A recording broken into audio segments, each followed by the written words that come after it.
11월 30일 목요일 아침 묵상 구약성경 욥기 24장 1절에서 25절 말씀 하나님의 때는 언제입니까? 라는 제목을 가지고 말씀을 살펴보도록 하겠습니다. 한번 따라하겠습니다. 하나님의 때는 언제입니까? 하나님의 때는 언제입니까? 욥이 지금 하나님의 때가 고난이 끝날 것 같지 않잖아요. 하나님 언제 나를 이렇게 고난 가운데서 자유롭게 하실 것이며 하나님 언제 나를 구원하실 것이며 하나님의 때에 대한 간구들을 하면서 세상이 참 사람의 때로 돌아가지 않는다는 것을 강력하게 이제 자신이 본 지혜들로 얘기하고 있습니다. 가난한 사람들이 학대당하고 억울한 사람들, 소외된 사람들이 힘들어하는 걸 보면서 하나님은 왜 개입하시지 않는가? 하나님의 때는 언제인가? 우리 삶도 마찬가지죠. 고난 가운데 있으면 하나님의 때가 정말 궁금해요. 하나님 이것을 언제쯤 끝내실까? 하나님 언제쯤 이것들을 마무리하실까? 하나님 언제쯤 이것을 우리 가운데서 자유롭게 하실까? 라는 생각을 하고 있는데 그 하나님의 때가 참 우리에게 중요한데 참 그 때를 알 수 없고 그 때가 빨리 오면 참 좋겠는데 그러지 못해서 우리가 굉장히 괴로워하고 힘들어할 때가 있습니다. 그래서 12절에 보면 한번 읽어볼까요? 12절 시작. 성중에서 죽어가는 사람들이 신음하며 상한 자가 부르짖으나 하나님이 그들의 천상을 보지 아니하시느니라. 하나님이 이제 하나님의 때에 개입하셔서 무언가 고난을 좀 정리하시고 세상의 불의한 일들을 바로 잡으셔야 되는데 그렇지 않고 좀 무언가 이렇게 그들의 참상을 보지 않고 가만히 계신 것 같고 이런 것들 때문에 욥이 좀 항변하고 있죠. 저는 뭐 당연한 거라고 생각해요. 고난 가운데 있으면 하나님이 안 보이죠. 하나님이 보이면 뭐 고난이라고 할 수 있겠습니까?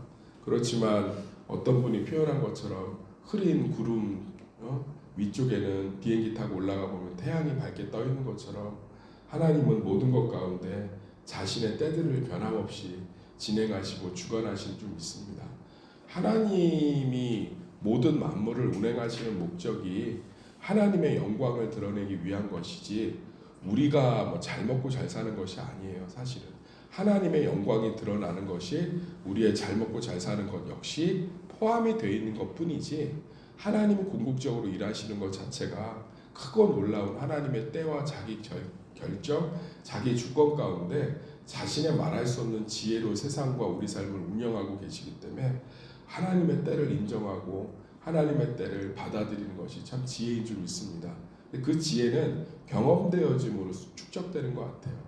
뭐 고난당하고 있는 사람들한테 하나님의 때가 있다. 하나님의 때를 기다려라 해봤자 한복판에 있는 사람들이 얼마나 답답하고 힘들겠어요. 기다림처럼 힘든 게 없잖아요. 인내가 얼마나 힘들면 미덕이 됐겠습니까? 쉬운 거면 미덕이 안 되죠. 그러니까 참 어려운 건데 그런데 우리가 이제 삶을 통해서 하나님의 때를 경험하기 시작하면 하나님이 가만히 계시는 건 아니구나. 하나님이 근본적으로 일하고 계시는구나. 하나님이 말할 수 없는 지혜로 내 삶을 인도하고 계시는구나 라는 것들을 신뢰할 수 있는 거죠. 그 신뢰들이 쌓여가면서 우리는 이제 우리 삶에 하나님의 때가 침묵 가운데 있어도 그것들을 버티고 견디고 할 수 있는 줄 믿습니다. 사실 욥기를 조금 입체적으로 보면 욥은 고난이 없었잖아요. 욥은 솔직히 말해서 정말 잘 나가는 사람 아니었습니까? 그런데 지금 한 번에 큰 고난이 와서 그렇지 전에 자기가 경험하지 못한 고난이 왔으니까 이 고난 가운데 항변할 수밖에 없고 고난 가운데 두려울 수밖에 없는데 우리가 이렇게 하나님을 경험하는 것들이 이렇게 축적이 되기 시작하면 고난 가운데 하나님이 우리 삶 가운데 분명히 일하고 계시고 함께 하시는구나 라는 것들을 좀 기억할 수 있고 붙들 수 있습니다. 그래서 구약 성경에서 굉장히 중요한 신앙의 한 모습이 기억하라, 기념하라거든요. 그래서 이스라엘 백성들에게 하나님이 계속적으로 얘기하는 게 뭐냐면 내가 너희를 어떻게 출애굽시켰는지 내가 너희를 어떻게 구원했는지 기억하라. 광야에서 죽일 것 같으면 너희를 뭐하러 구해냈겠니? 우리도 마찬가지예요. 십자가가 우리에게 하나님의 때에 분명한 보증이 되는 것은 우리를 내버려 두실 거면 뭐하러 십자가에 죽으셨겠어요? 저는 다시 한번 말씀드리지만 고난을 이길 수 있는 힘은 없고요. 고난을 내가 소화할 수 있는 유일한 길은 십자가밖에 없어요. 하나님이 나를 내버려 둘 거면 십자가에 뭐하러 죽으셨겠습니까? 그러니까 안 키울 거면 뭐하러 낳게 했겠어요. 낳았다는 건 키우겠다는 거 아니에요. 키우겠다는 거. 하나님이 십자가에 뭐하러 우리를 구원하셨겠습니까? 십자가가 우리에게 아직도 표징이 되지 못하는 건 우리 신앙이 유아기적 신앙인 거죠. 사랑하는 성도님들, 우리 삶 가운데 다시 한번 십자가가 우리에게 자유가 되기를 소망합니다. 뭐하러 죽일 거면, 뭐하러 하나님 침묵하고 계실 거면 굳이 그 수치와 모멸감과 사람이 겪어야 되는 모든 고난을 다 받으시면서 하나님으로부터 분리되는 우리의 죄가 전가되어서 그런 극악의 고통 가운데로 땀방울이 핏방울이 변할 정도로 이자를 옮겨달라고 탄원할 정도로 하나님 나를 어찌하여 버리셨나이까 하면서, 그러면 하나님 우리를 내버려 두실 수 없고 하나님 우리를 버릴 수 없고 하나님 우리를 위해 일하시지 않을 수 없는 분명한 보증이 된 거예요. 그래서 십자가를 하나님께서 자기 사랑의 확증, 증거, 증서, 증명, 보증, 담보물 이런 것들을 굉장히 많이 표현하고 있지 않습니까? 사랑하는 성도님들, 우리 삶 가운데 하나님의 때를 잘 모르겠죠. 십자가를 바라보시길 소망합니다. 어떤 분이 진솔한 질문을 하더라고요. 목사님, 십자가를 바라본다는 게 뭡니까? 교회 십자가를 바라보는 겁니까? 십자가를 바라보면 뭘 도대체 바라본다는 겁니까? 십자가를 바라본다는 건 나를 위해서 생명을 주신 하나님이 다른 것은 주시지 못하겠느냐를 받아들이는 거고, 나를 구원하신 하나님이 나를 이대로 내버려 두겠냐는 하나님의 사랑의 보증을 받아들이는 거고, 내 죄를 용서하신 하나님이 내 연약함을 해결하지 못하겠냐는 하나님의 변함없는 사랑을 확인하는 거죠. 그러니까 십자가는 우리에게 참된 소망이 될 수가 있는 거예요. 그러니까 욥기에서도 고난의 한복판에 있는 욥도 사실은 예수 그리스도를 다 드러내주고 있는 거죠. 사랑하는 성도님들, 하나님 살아계신 줄 믿습니다. 절망 가운데 우리가 날마다 붙들어야 될 건 십자가에서 죽으신 예수 그리스도죠. 어제 큐티 묵상하는데 어떤 분이 되게 깊은 좋은 묵상을 좀 올리셨더라고요. 자기는 복음을 가르친다고 해서 되게 쉽게 생각했대요. 나는 복음을 알고 있으니까 예수님 십자가에 죽으시고 3일 만에 부활하셔서 그거 믿으면 천국 가고, 복음만큼 쉬운 게 어디 있어요. 그래서 목사님이 기초적인 거 가르쳐 주니까 되게 제자반이 쉽겠다 생각했대요. 그런데 자기가 이 복음을 배워보니까 실제로는 자기는 복음을 확신하고 받아들이는 것이 익숙하지 않았다는 거예요. 내 안에서 근거를 찾고 내 열심, 내 결과, 내 삶, 실제로는 십자가에서 이루신 그 완성된 사건을 내 사건으로 받아들이는 삶이 익숙하지 않았다. 그래서 참 어렵다.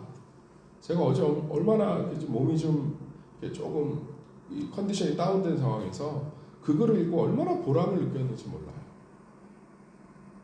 이러니까 진짜 열심히 더 가르쳐야겠다. 더 말씀 가르치고 복음 가르쳐야겠다.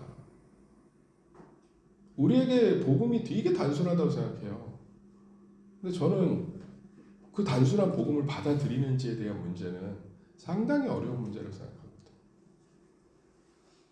복음적 렌즈, 복음적 사고, 복음을 받아들이는 것, 정말 예수 믿으면 천국 갑니다라는 그런 표징을 받아들이는 것을 넘어서 그것을 내 고난과 내 현재 감정의 기복 가운데 사실로 받아들이는 것.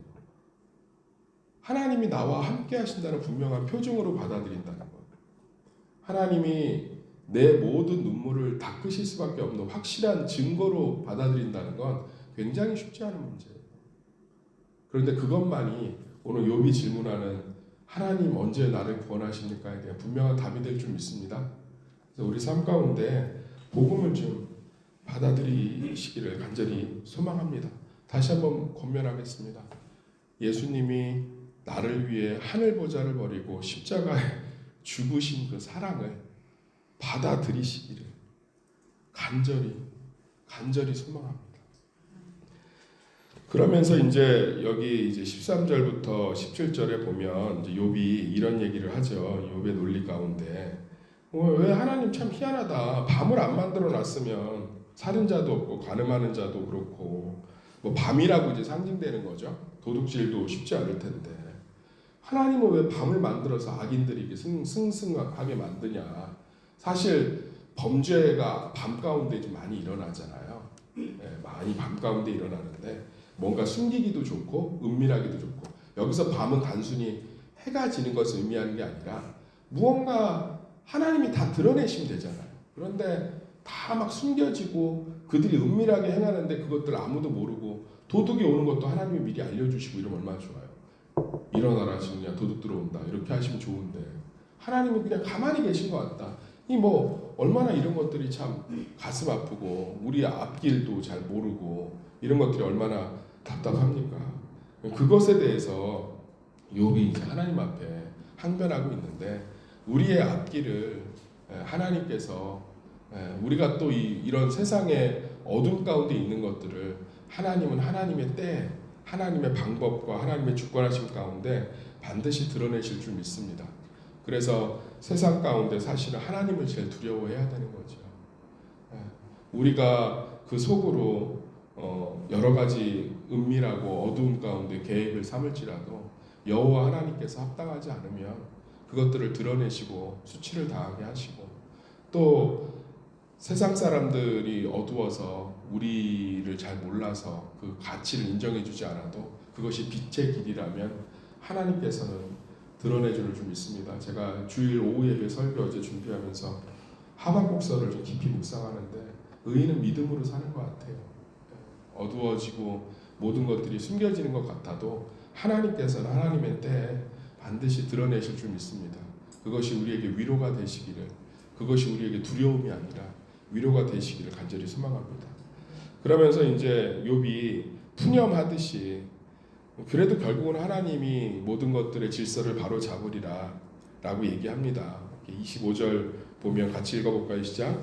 가령 그렇지 않을지라도 능히 내 말을 거짓되다고 지적하거나 내 말을 헛되게 만들 자 누구랴 이렇게 얘기하는 건 하나님이 침묵하고 계셔도 지금 나는 하나님이 결국은 이 문제들을 내버려 두지 않으시고 함께 하실 것에 대한 기대가 있다라고 믿음의 고백으로 욥이 자신의 신앙 고백을 마무리하고 있습니다. 우리는 뭐 믿음으로 사는 거죠. 하나님이 내버려 두지 않는다는 것, 하나님이 나와 함께 하신다는 것, 하나님은 나를 죽이시지 않는다는 것, 하나님 내 기도를 들으신다는 것, 하나님 내 눈물을 닦으신다는 것, 하나님 해산한 여인이 품에 안은 아이로 말미암아 해산의 고통을 기억조차 못하시게끔 내 고통의 근원을 아주 깨끗하게 사라지게 하실 것이라는 것, 이것을 믿는 믿음으로 사는 거죠. 그 믿음만이 우리 가운데 참된 소망이 되는 줄 믿습니다. 세상 사람들도 고난 가운데 있으면 자신들이 믿고 있는 바들을 붙들어요.